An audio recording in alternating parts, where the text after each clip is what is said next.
இரட்சகருமாயிருக்கிற இயேசு கிறிஸ்துவின் அற்புதமான திருநாமத்தில் உங்கள் யாவரையும் அன்போடு கூட வாழ்த்துகிறோம். கிருபையும் சமாதானமும் உங்கள் யாவருக்கும் உண்டாவதாக. கர்த்தருடைய சத்தம் வல்லமை உள்ளது. கர்த்தருடைய சத்தம் மகத்துவம் உள்ளது. கர்த்தருடைய சத்தம் வனாந்திரத்தை அதிர வைக்கக்கூடியது.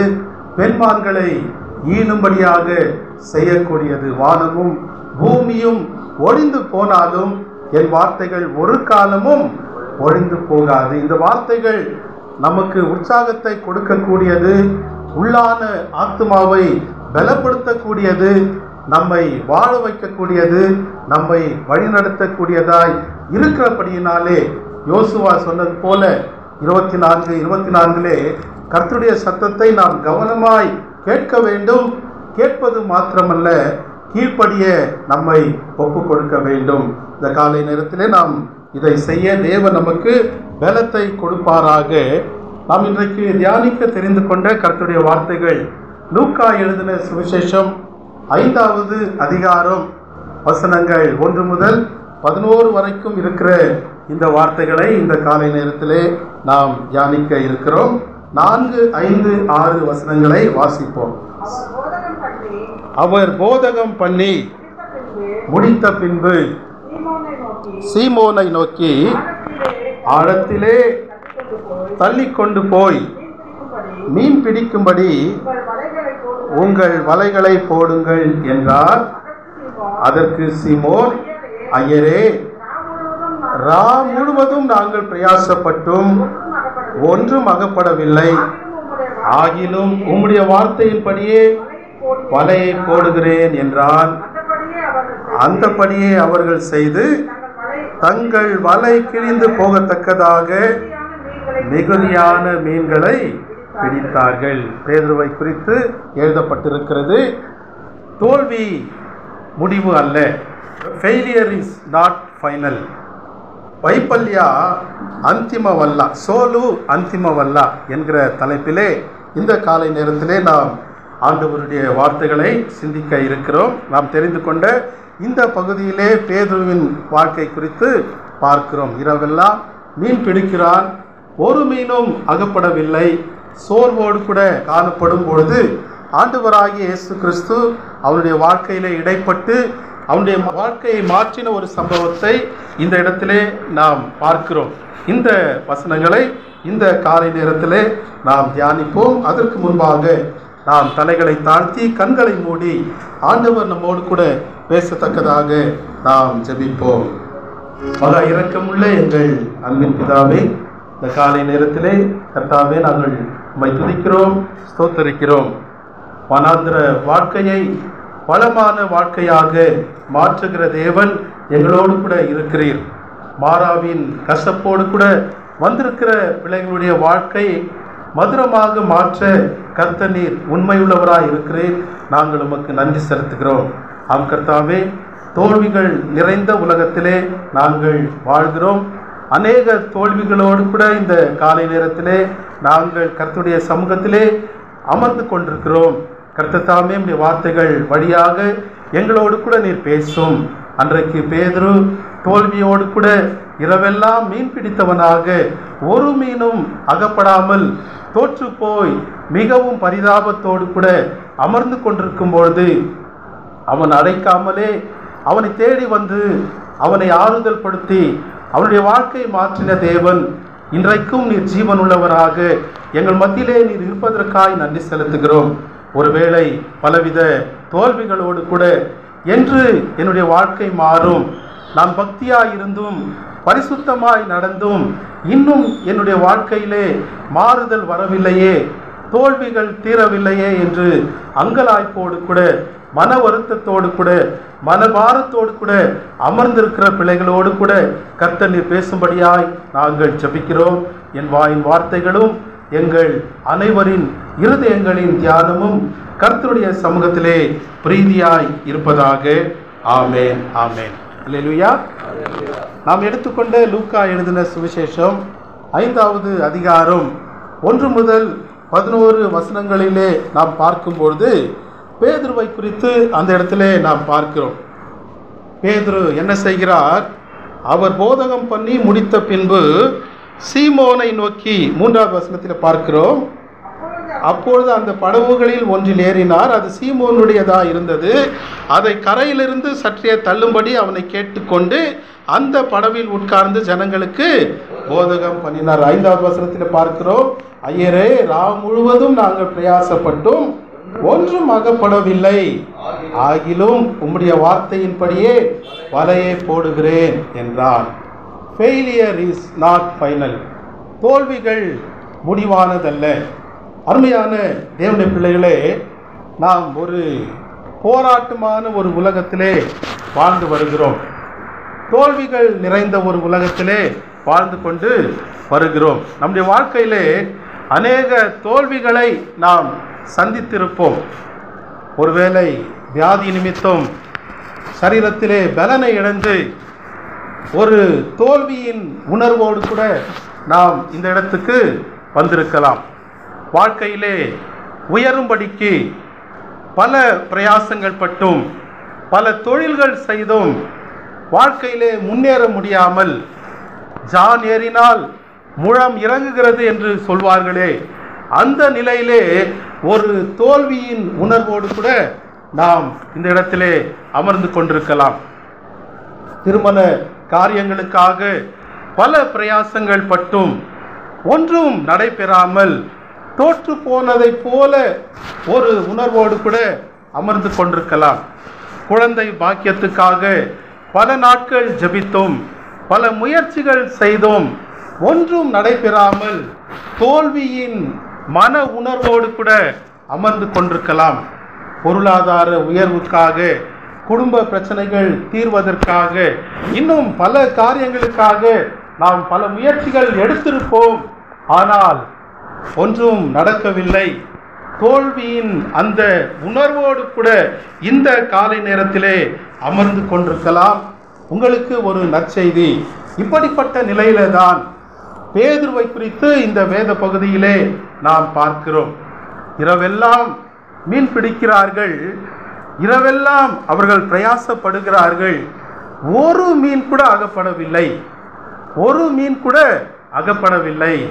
இப்படிப்பட்ட நிலையிலே கடற்கரையிலே பேதுரு அந்த தோல்வியின் உணர்வோடு கூட அமர்ந்து கொண்டிருக்கும் பொழுதுதான் ஆண்டவராகிய இயேசு கிறிஸ்து அவனை சந்திக்கிறார். பிரியமான தேவனுடைய பிள்ளைகளே, தோல்வி என்பது எதிர்பார்க்கிற காரியம் நாம் எதிர்பார்த்தபடி நடக்காமல் இருப்பது. நாம் எதிர்பார்க்கிற காரியங்கள் நாம் எதிர்பார்த்தபடி நடக்காமல் இருக்கும் பொழுது உள்ளத்திலே விரக்தி ஏற்படுகிறது, ஏமாற்றம் வருகிறது, மனபாரம் அதிகரிக்கிறது, தோற்று போன ஒரு நிலையிலே நாம் காணப்படுகிறோம். பிரியமான தேவனுடைய பிள்ளைகளே, இந்த தோல்வியின் காரியங்களை குறித்து இந்த வேத பகுதி மிகவும் அழகாக நம்மோடு கூட பேசுகிறது. இது ஒரு நடைமுறை சத்தியங்கள் அடங்கிய வேத பகுதி. நாம் இவைகளை சரியாக புரிந்து கொள்ளும் பொழுது நாம் தேவனுக்கு நன்றி செலுத்தினவர்களாக இந்த இடத்திலிருந்து கடந்து செல்ல முடியும். பிரியமான தேவனுடைய பிள்ளைகளே, 3 காரியங்களை நாம் சிந்திக்க இருக்கிறோம். முதலாவதாக, the reality of the failure, தோல்வியின் யதார்த்த நிலை. தோல்வி என்பது எல்லாருக்கும் வருகிறது. இந்த உலகத்தில் பிறந்த எல்லாருக்கும் தோல்விகள் உண்டு. பிரசங்கிக்கிற எனக்கும் உண்டு, வார்த்தைகளை கேட்டுக்கொண்டிருக்கிற உங்களுக்கும் உண்டு. இந்த உலகத்திலே பிறந்திருக்கிற எல்லாருக்கும் இந்த தோல்வி உண்டு. அதை ஒருவரும் மறுக்க முடியாது. நெப்போலியன் போனபார்ட் ஒரு முறை சொன்னார், தோல்வி என்பது என்னுடைய அகராதியிலே இல்லை என்று சொன்னாராம். தோல்வி என்பது என்னுடைய அகராதியிலே இல்லை. பிரெஞ்சு நாட்டின் மன்னன் நெப்போலியன் போனபார்ட். ஆனால் நடந்தது என்ன? 1815 ஆண்டு ஜூன் 18 டியூக் ஆஃப் வெலிங்டன், இங்கிலாந்து தேசத்தின் மன்னன், அவனை தோற்கடித்து, ஒரு போரிலே தோற்கடித்து அவனை சிறை கைதியாக பிடித்து கொண்டு போனார்கள். தோல்வி என்பது என்னுடைய அகராதியிலே இல்லை என்பவனுக்கு படு தோல்வி ஏற்பட்டு சிறை கைதியாக பிடிக்கப்பட்டு அவன் பிறகு மரித்து போனான். நாம் எடுத்துக்கொண்ட இந்த வேத பகுதியில் கூட பேதுரு, அவன் யார் என்றால் மீன் பிடிக்கிறவன், மீன் பிடிக்கிற தொழிலை செய்கிறவன், மீன்பிடி தொழிலிலே ஒரு சிறந்த நிபுணன், எக்ஸ்பர்ட். அவன் இரவெல்லாம் மீன் பிடிக்கிறான். அவன் செய்த அந்த காரியங்களை நாம் யோசித்து பார்க்கும்பொழுது சரியான கடலிலே தான் மீன் பிடித்திருக்கிறான். எந்த கடல் அது? கலிலேயா கடல். கலிலேயா கடலில் இன்றளவும் மிகுதியான மீன்கள் கிடைக்கிற ஒரு கடல். அவன் சவக்கடலிலே மீன்களை பிடிக்கவில்லை, கலிலேயா கடலிலே, சரியான கடலிலே மீன் பிடிக்கிறான். மாத்திரமல்ல, சரியான முறையோடு தான் மீன்களை பிடிக்க போனான். படகு எடுத்துக்கொண்டு, வலைகளை எடுத்துக்கொண்டு, சரியான ஆட்களோடு மீன் பிடிக்க போகிறான். சரியான கடல், சரியான முறை, சரியான காலத்திலே அவர்கள் மீன்களை பிடித்திருக்கிறார்கள். எந்த காலம் அது? இரவு நேரம். இரவு நேரம் மீன் பிடிக்க ஏற்ற நேரம். பகல் நேரத்திலே சரியாக மீன்களை பிடிக்க முடியாது. மீனவர்கள், மீன் பிடிக்கிறவர்கள் இரவு நேரத்திலே தான் மீன்களை பிடிக்க செல்லுவார்கள். இரவெல்லாம் மீன் பிடிக்க இவர்கள் போகிறார்கள். சரியான மக்களோடு தான் போகிறார்கள். பேதுரு சிறு வயதிலிருந்தே மீன் பிடிக்கிறவன். அவனுடைய வேலையாட்களும் மீன்பிடி தொழிலிலே அவர்கள் கை தேர்ந்தவர்கள்.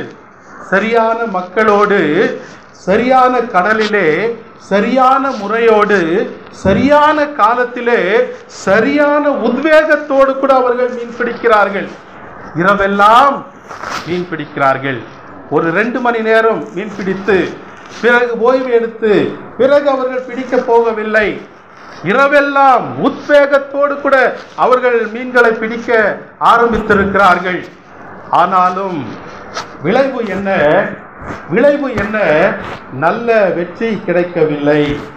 இரவெல்லாம் சரியான முறையோடு, சரியான மக்களோடு, சரியான கடலிலே, சரியான காலத்திலே, சரியான உத்வேகத்தோடு கூட அவர்கள் மீன்களை பிடித்தும் சரியான வெற்றி இல்லை.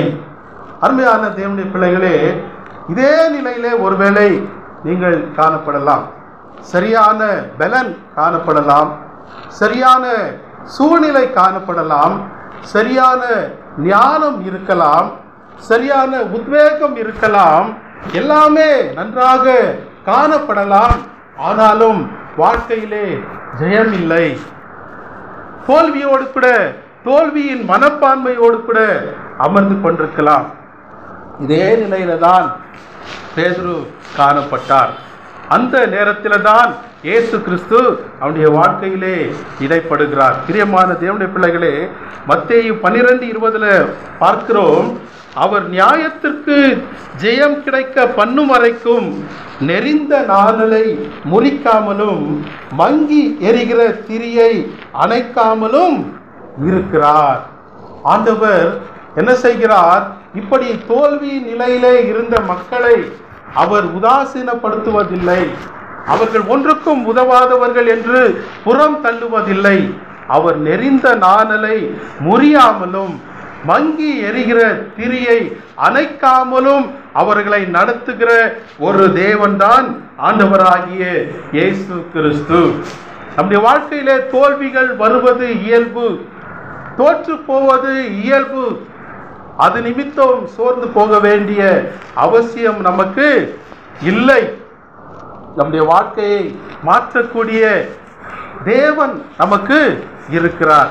1வது நூற்றாண்டிலே கிறிஸ்தவர்களுக்கு ஒரு அடையாள குறி காணப்பட்டதாம். போட், படகுதான் கிறிஸ்தவர்களின் அடையாளம். இந்த படகை குறித்து பார்க்கும் பொழுது கடல் ஓரத்திலே அதை கட்டி வைப்பதற்காக அது தயாரிக்கப்பட்டதல்ல. அது என்ன செய்யப்பட வேண்டும்? அது கடலிலே செலுத்தப்பட வேண்டும். அது அலைகளை எதிர்கொள்ள வேண்டும், காற்றை எதிர்கொள்ள வேண்டும், தண்ணீரை எதிர்கொள்ள வேண்டும்.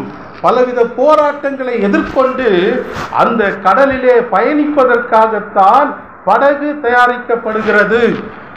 நாமும் கிறிஸ்தவர்களாகிய நாமும் இந்த உலக போராட்டத்தை எதிர்கொள்ளும்படியாக தேவனால் அழைக்கப்பட்டிருக்கிறோம். இந்த போராட்டத்திலே தோல்விகள் வருவது இயல்பு. ஆனால் சோர்ந்து போக வேண்டிய அவசியம் நமக்கு இல்லை. ஆப்ரஹாம் லிங்கன் அமெரிக்கா தேசத்தின் புகழ்பெற்ற ஜனாதிபதி.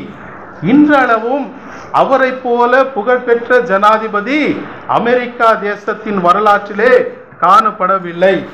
அவரை குறித்து சொல்லும்போது என்ன சொல்வார்கள்? அவர் தோல்வியின் முகவரி லிங்கன் என்று சொல்லுவார்கள். அவருடைய விலாசம் என்னங்க? தோல்வியின் முகவரி. அவர் எடுத்ததெல்லாம் தோல்வியாக காணப்பட்டதாம். ஆரம்பத்திலே அவர் ஒரு பிசினஸை ஸ்டார்ட் பண்ணி இருக்கிறார், அதிலே தோல்வி. பிறகு படித்து வக்கீலாக அவர் பணியாற்றி இருக்கிறார், அதிலும் தோல்வி. பிறகு அவர் அரசியலுக்கு வந்திருக்கிறார், மாகாணத்திலே அவர் தேர்தலிலே நின்றிருக்கிறார், தோல்வி. ஒயிட் ஹவுஸ் காங்கிரஸிலே நின்றிருக்கிறார், தோல்வி. இப்படி பல பொறுப்புகளிலே அவர் நின்றும் தோல்வி அடைந்து காணப்படும் பொழுது பிறகு என்ன செய்திருக்கிறார்? ஆண்டவர் இயேசு கிறிஸ்துவுக்கு தன்னுடைய வாழ்க்கையை முழுமையாக ஒப்பு கொடுத்திருக்கிறார்.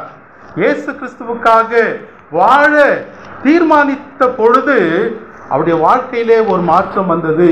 பிறகு அமெரிக்கா தேசத்தின் ஜனாதிபதியாக 1861 ஆண்டிலே அவர் தேர்ந்தெடுக்கப்பட்டார். இன்றளவும் அமெரிக்கா தேசத்தின் ஜனாதிபதிகளின் பட்டியலிலே அவரை போல சிறந்த ஜனாதிபதி இல்லை என்ற நிலையிலே அவர் பணியாற்றி இருக்கிறார். தோல்வியின் முகவரி லிங்கன் என்கிற அந்த முகவரி பெயர் மாற்றப்பட்டு அவர் தோற்று போற நிலையிலும் ஆண்டவரை சார்ந்து கொண்ட பொழுது அவருடைய வாழ்க்கை மாறினது. பிரியமான தேவனுடைய பிள்ளைகளே, இது போல நம்முடைய வாழ்க்கையிலே தோல்விகள் வரும்போது நாம் சோர்ந்து போக வேண்டிய அவசியம் இல்லை. தோல்வி என்பது நம் எல்லாருக்கும் உண்டு. The reality of the failure.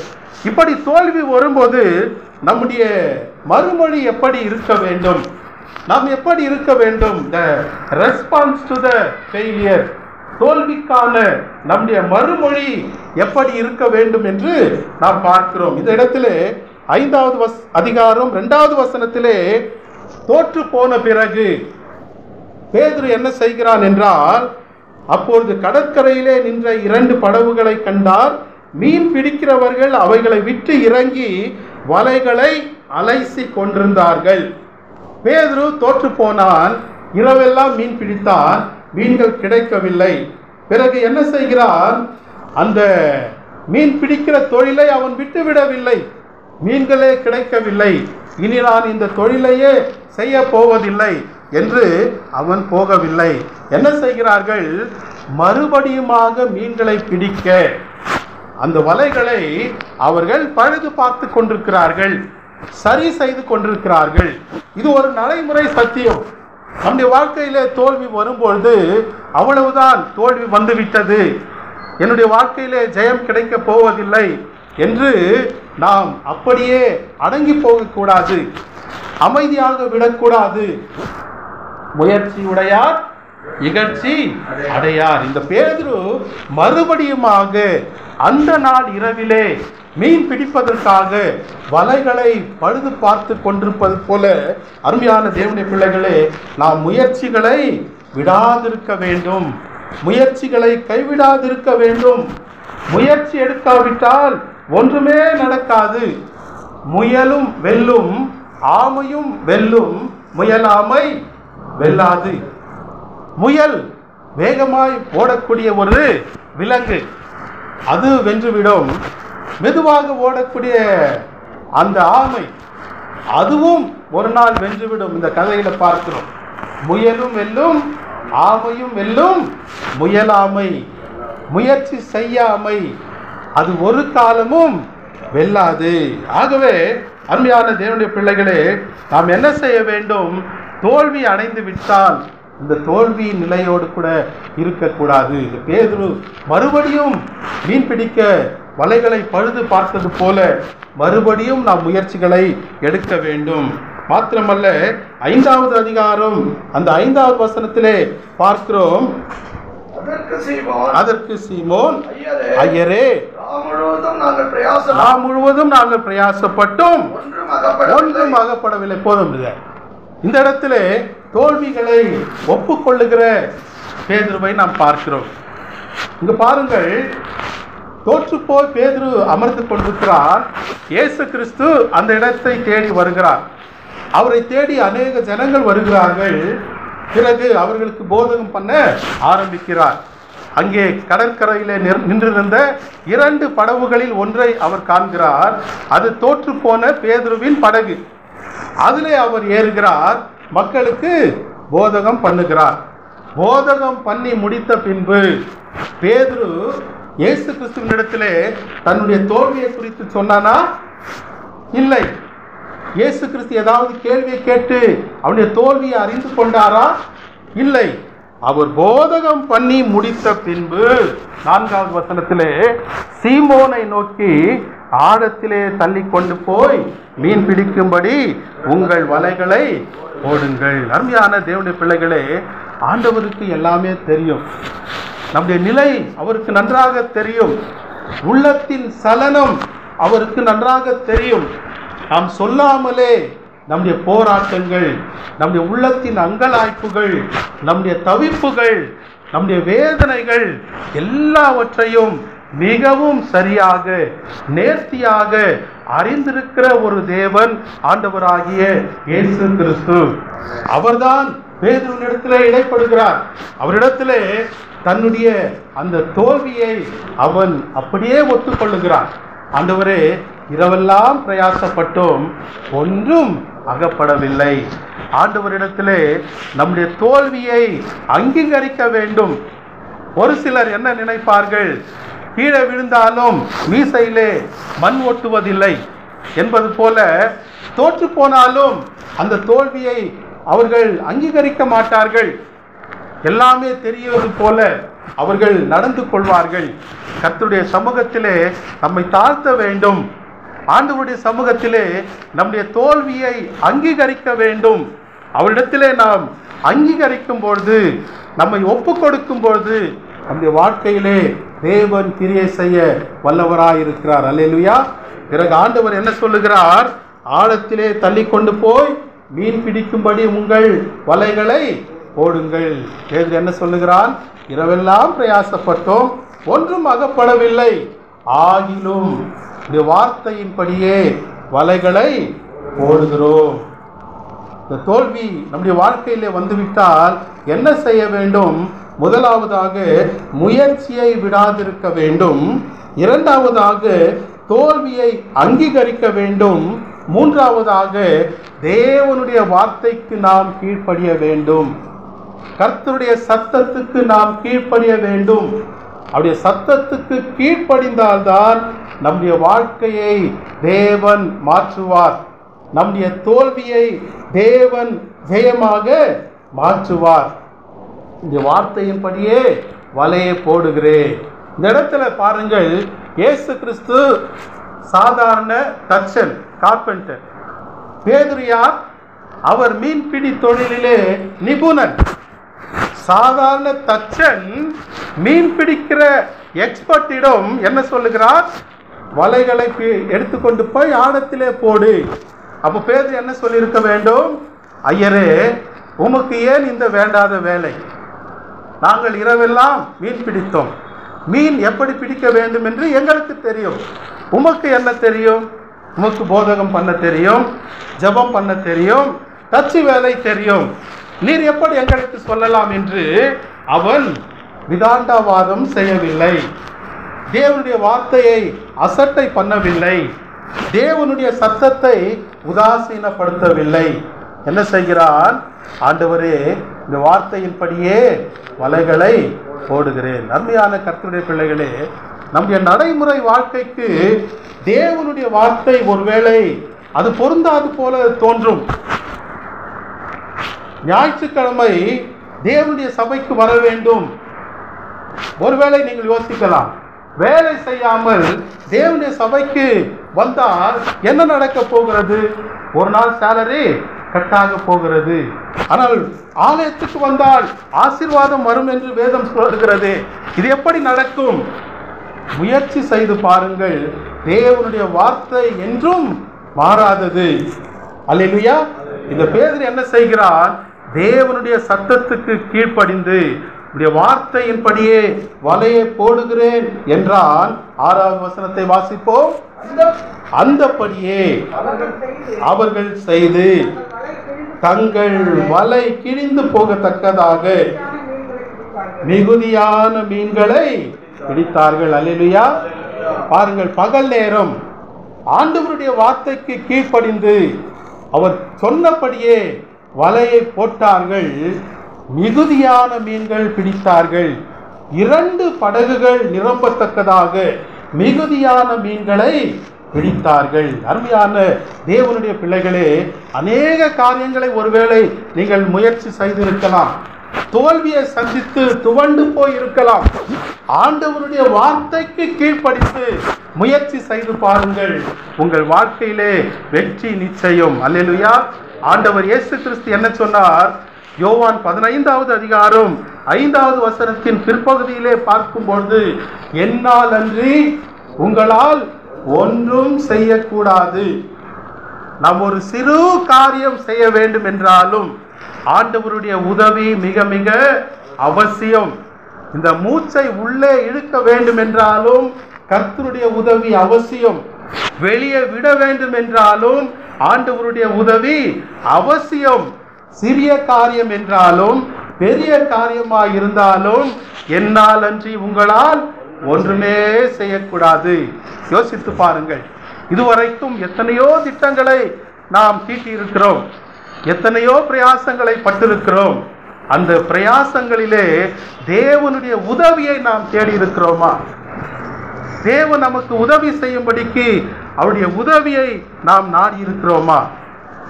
பிலிப்பியர் 4வது அதிகாரம் 13வது வசனத்திலே அப்போஸ்தலனாகிய பவுல் எழுதுகிறார். பிலிப்பியர் 4:13, என்னை பலப்படுத்துகிற கிறிஸ்துவினாலே எல்லாவற்றையும் செய்ய எனக்கு பலன் உண்டு. கர்த்தர் நம்மை பலப்படுத்தும் பொழுது நம்மால் முடியாத காரியம் ஒன்றுமே கிடையாது. அல்லேலூயா. நம்முடைய தோல்வியை ஜெயமாக மாற்ற இயேசு கிறிஸ்து வல்லவர். என்னை பலப்படுத்துகிற கிறிஸ்துவினாலே எல்லாவற்றையும் செய்ய எனக்கு பலன் உண்டு. அதற்கு நாம் என்ன செய்ய வேண்டும்? ஆண்டவருடைய வார்த்தைக்கு கீழ்ப்படிய நம்மை ஒப்பு கொடுக்க வேண்டும். என் வேதத்தின் மகத்துவங்களை அவர்களுக்கு எழுதி கொடுத்தேன், அவர்களோ அதை அந்நிய காரியமாக எண்ணுகிறார்கள்.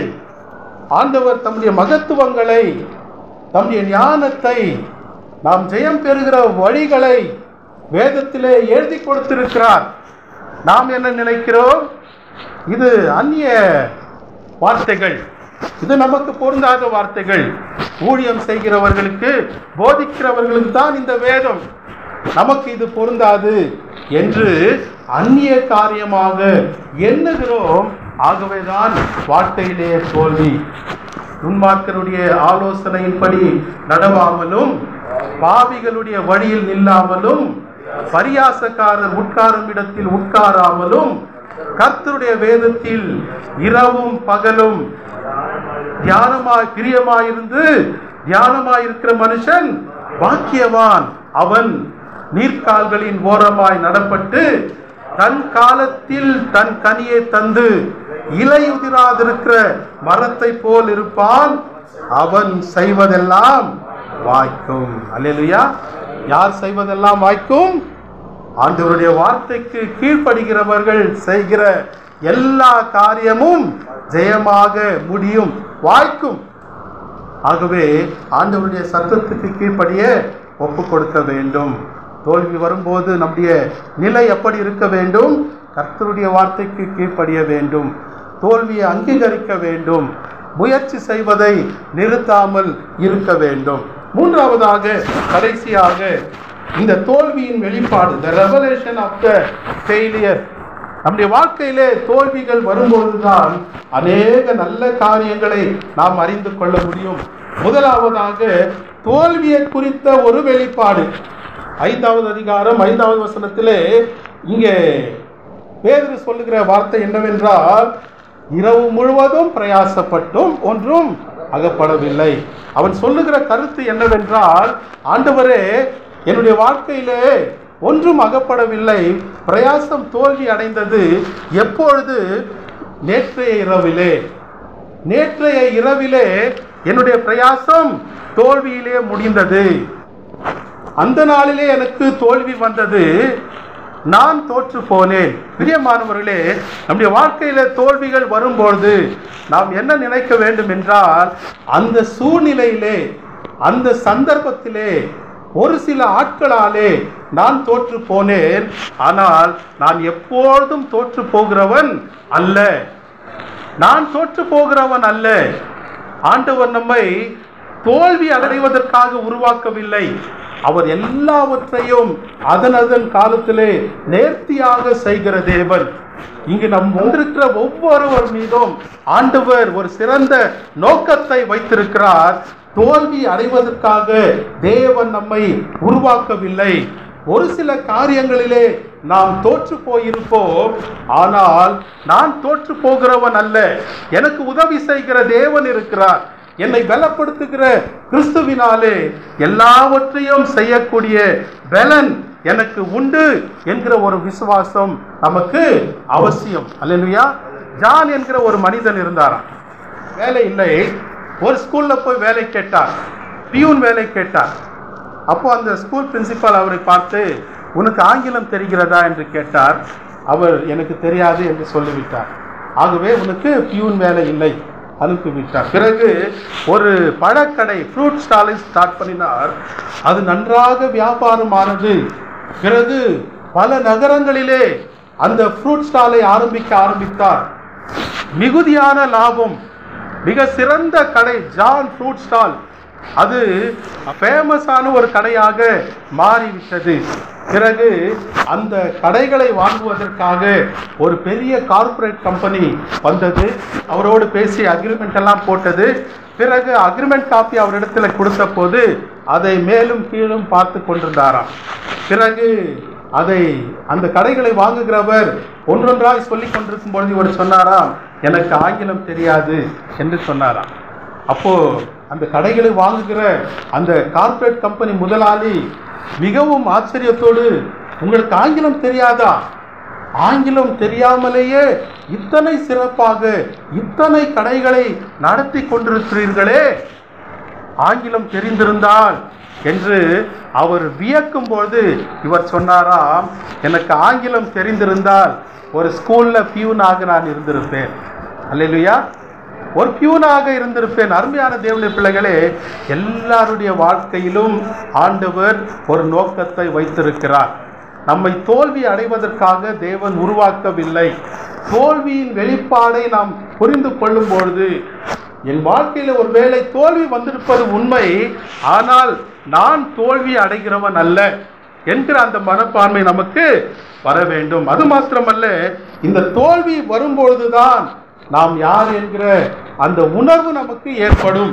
8வது வசனத்திலே பார்க்கிறோம், லூக்கா 5:8, சீமோன் பேதுரு அதை கண்டு இயேசுவின் பாதத்தில் விழுந்து, ஆண்டவரே, நான் பாவியான மனுஷன், நீர் என்னை விட்டு போக வேண்டும். இந்த இடத்துல அவன் தன்னை குறித்து உணர்கிறான். தோல்வி வரும்பொழுது அது வெறுமையான அனுபவம் அல்ல, அது வெற்றிடத்தின் அனுபவம் அல்ல, அது வெறுப்பின் அனுபவம் அல்ல, அநேக வெளிப்பாடுகளை பெற்றுக்கொள்ளுகிற ஒரு அனுபவம் தான் தோல்வி. தோல்வி அடையும் பொழுது துவண்டு விட வேண்டாம். தோல்வியிலே தோல்வி முடிவானதல்ல என்கிற காரியத்தை நாம் கற்றுக்கொள்ளுகிறோம். மாத்திரமல்ல, நம்முடைய நிலையை நாம் உணர்ந்து கொள்ள முடியும். வெற்றிகள் வந்து கொண்டே இருந்தால் நாம் யார் என்பதையே மறந்து விடுவோம். பெருமை வந்துவிடும். பெருமை வந்துவிட்டால் தேவனுக்கு எதிராக மாறிவிடுவோம். ஆனால் தோல்வி வரும்பொழுது நம்முடைய நிலையை நாம் உணர ஆரம்பிப்போம். இந்த இடத்துல பேதுரு என்ன சொல்லுகிறார்? நான் பாவியான மனுஷன், என்னை விட்டு விலக வேண்டும். பிரியமானவர்களே, இப்படிப்பட்ட வெளிப்பாடு நமக்கு எப்போ வரும் என்றால், தோல்வி வரும்பொழுதுதான் நம்முடைய இயலாமையை நாம் உணர முடியும், நம்முடைய அறியாமையை நாம் உணர முடியும், நம்முடைய பலவீனத்தை நாம் உணர முடியும், நாம் பாவி என்பதை அறிய முடியும். ஹெலன் கெல்லர் என்று சொல்லுகிற ஒரு ஊனமுற்ற ஒரு சகோதரி, அமெரிக்கா தேசத்திலே ஒரு மோட்டிவேட்டிவ் ஸ்பீக்கர். அவர்களுக்கு கண்ணு தெரியாது, காதுகள் கேட்காது, பிரெயின் லெட்டரை கண்டுபிடித்தவர். அவர் சொல்லுகிறார், என்னுடைய இந்த ஊனமுற்ற நிலையிலே நான் 3 காரியங்களை அறிந்து கொண்டேன். நான் யார் என்பதை அறிந்து கொண்டேன், என் தேவன் யார் என்பதை அறிந்து கொண்டேன், தேவன் என் மீது என்ன திட்டத்தை வைத்திருக்கிறார் என்பதை அறிந்து கொண்டேன் என்று சொல்லுகிறார். இதெல்லாம் எப்பொழுது நடக்கும் என்றால், தோல்வி வரும்பொழுதுதான் இவையெல்லாம் நாம் அறிந்து கொள்ள முடியும். நாம் யார், நம்முடைய நிலை என்ன என்பதை நாம் அறிந்து கொள்ள முடியும். இரண்டாவதாக, தேவனை குறித்து வெளிப்பாடு நமக்கு வரும். 8வது வசனத்திலே என்ன சொல்லுகிறார்? ஆண்டவரே, நான் பாவியான மனுஷன். இயேசு கிறிஸ்துவை ஆண்டவராக அறிந்து கொள்ளுகிறார். தேவன் யார் என்பதை அறிந்து கொள்ள முடியும், நாம் யார் என்பதை அறிந்து கொள்ள முடியும். ஆண்டவரே என்று அவர் பாதத்திலே விழுகிறார். இந்த தோல்வி வரவில்லை என்றால் தேவன் யார் என்கிற வெளிப்பாடு நமக்கு இருக்காது. 119வது சங்கீதம் 71வது வசனத்தில் என்ன பார்க்கிறோம்? நான் உபத்திரவப்பட்டது எனக்கு நல்லது, அதனால் உம்முடைய பிரமாணங்களை கற்றுக்கொண்டேன். உபத்திரவப்படும் பொழுதுதான் தேவனுடைய பிரமாணங்களை நாம் கற்றுக்கொள்ள முடியும், வார்த்தைகளின் வெளிப்பாட்டை நாம் கற்றுக்கொள்ள முடியும். யோவான் 14:21 நாம் பார்க்கிறோம், என் கற்பனைகளை ஏற்றுக்கொண்டு அவைகளை கை கொள்ளுகிறவன் எவனோ என்னிடத்தில் அன்பாயிருக்கிறான், என்னிடத்தில் அன்பாயிருக்கிறவன் என் பிதாவினிடத்திலும் அன்பாயிருக்கிறான், நானும் அவனில் அன்பாயிருந்து அவனுக்கு என்னை வெளிப்படுத்துவேன். எப்பொழுது தேவனை குறித்த வெளிப்பாடு நமக்கு வரும் என்றால், தோல்வி அடையும் பொழுது தேவனுடைய பிரமாணங்களை நாம் கற்றுக்கொள்ளுகிறோம். தேவனுடைய பிரமாணங்களை கற்றுக்கொள்ள தேவன் யார் என்பதை நாம் கற்றுக்கொள்ளுகிறோம். என்னிடத்தில் அன்பாயிருக்கிறவன் என் கட்டளைகளை கை கொள்ளுவான், அவனுக்கு என்னை வெளிப்படுத்துவேன் என்று இயேசு கிறிஸ்து சொல்லுகிறார். தேவனை அறியாத எத்தனையோ கோடான கோடி மக்கள் இந்த உலகத்திலே இருக்கிறார்கள். கல்லையும் மண்ணையும் இல்லாதவைகளையும் தொழுது கொண்டிருக்கிறார்கள். உண்மையான தேவனை நாம் எப்பொழுது அறிவோம் என்றால், தோல்வி வரும்பொழுதுதான் நாம் அறிந்து கொள்ள முடியும். ஜேம்ஸ் சிம்சன் என்கிறவர் குளோரோஃபார்மை கண்டுபிடித்தவர், இன்னும் அநேக மருத்துவ மருந்துகளை கண்டுபிடித்தவர். அவரை பார்த்து ஒரு முறை கேட்டபொழுது, உங்களுடைய கண்டுபிடிப்புகளிலே சிறந்தது எது என்று கேட்டபொழுது அவர் சொன்னார், இயேசு கிறிஸ்து என் இரட்சகர், நான் ஒரு பாவி, இதுதான் என்னுடைய கண்டுபிடிப்புகளிலே சிறந்த கண்டுபிடிப்பு என்று ஜேம்ஸ் சிம்சன் அவர்கள் சொன்னார். குளோரோஃபார்ம் மருந்தை கண்டுபிடித்த அந்த மருத்துவ டாக்டர் சொன்னார். அருமையான தேவனுடைய பிள்ளைகளே, தோல்வி வரும்பொழுதுதான் கர்த்தர் யாரு என்பதை நாம் அறிந்து கொள்ள முடியும். நம்முடைய இயலாமையை, நம்முடைய நிலையை அறிந்து கொள்ள முடியும். ஆண்டவரே, என்னை விட்டு அகன்று போவும், நான் பாவியான மனுஷன் என்று அவருடைய பாதத்திலே விழுந்த பொழுது இயேசு கிறிஸ்து என்ன சொன்னார்? 10வது வசனம், சீமோனுக்கு கூட்டாளிகளான செபதேயுவின் குமாரராகிய யாக்கோபும் யோவானும் அந்தபடியே பிரமித்தார்கள். அப்பொழுது இயேசு சீமோனை நோக்கி, பயப்படாதே, இது முதல் நீ மனுஷரை பிடிக்கிறவனாய் இருப்பாய் என்றார். மீன்களை பிடித்து கொண்டிருந்த பேதுருவை அவனுக்கு தம்மை வெளிப்படுத்தினார். தன்னுடைய நிலையை அவன் உணர்ந்தான். தோல்வியின் காரியங்களை அறிந்த பொழுது இயேசு கிறிஸ்து என்ன சொன்னார்? இது முதல் நீ மனுஷரை பிடிக்கிறவனாய் இருப்பாய். கண்ணதாசன் எழுதுகிறார், நீருக்குள் வலையை வீசும் நீங்கள் மனிதர் வாழும் ஊருக்குள் வலையை வீசி உள்ளத்தை பிடிப்பவர்களாய் இருப்பீர்கள்.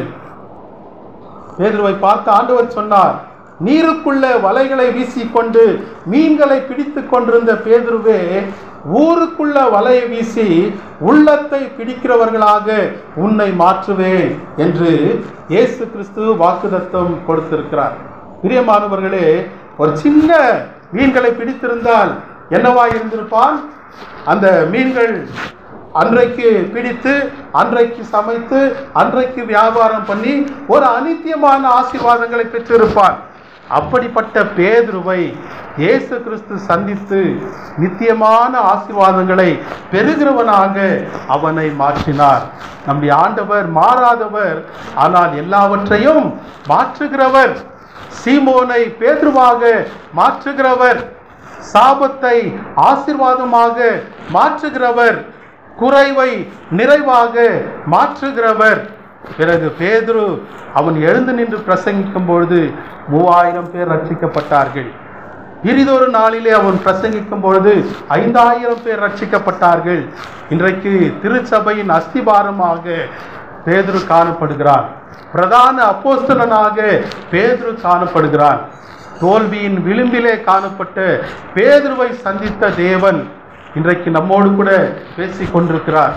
அவருடைய கரத்திலே நம்முடைய உள்ளத்தை ஒப்பு கொடுக்கும் பொழுது, அவருடைய வார்த்தைகளுக்கு நாம் கீழ்ப்படியும் பொழுது, பிரியமான தேவனுடைய பிள்ளைகளே, நம்முடைய தோல்வியையும் அவர் ஜெயமாக மாற்றி நம்மை அநேகருக்கு ஆசீர்வாதம் உள்ளவர்களாக மாற்ற தேவன் போதுமானவராக வல்லமையுள்ளவராக காணப்படுகிறார்.